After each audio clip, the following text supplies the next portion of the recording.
Judges chapter 15, Samson's vengeance on the Philistines. Later on during the wheat harvest, Samson took a young goat as a present to his wife. He said, "I'm going into my wife's room to sleep with her, but her father wouldn't let me in. I truly thought you must hate her," her father replied. "So I gave her in marriage to your best man.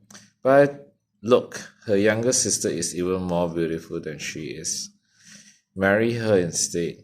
Samson said, "This time I cannot be blamed for everything I am going to do to you Philistines."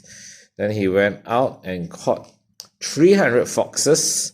He tied their tails together in pairs, and he fastened a torch to each pair of tails.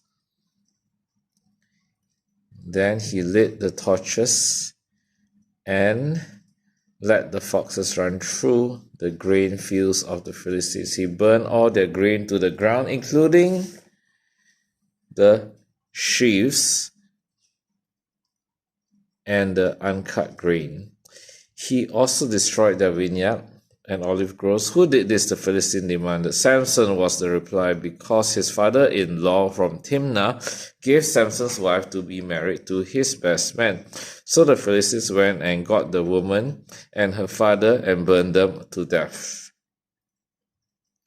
"Because you did this, Samson, well, I won't rest until I take my revenge on you." So he attacked the Philistines with great fury and killed many of them. Then he went to live in a cave in the rock of Etam. The Philistines retaliated by setting up camp in Judah and spreading out near the town of Lehi. The men of Judah asked the Philistines, "Why are you attacking us?" The Philistines replied, "We come to capture Samson.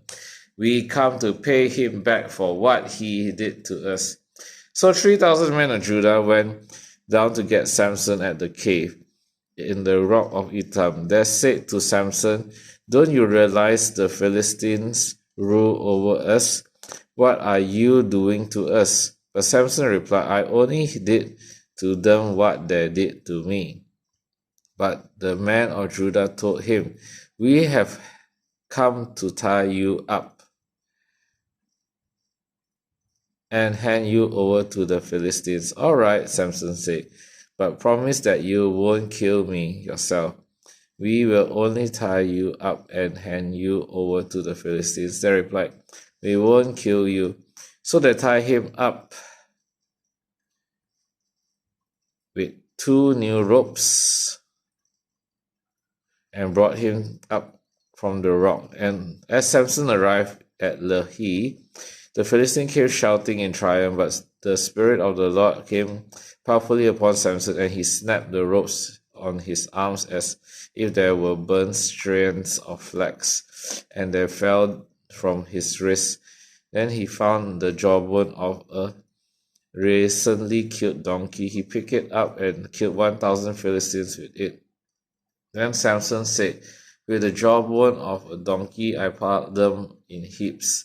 With the jawbone of a donkey I killed 1,000 men."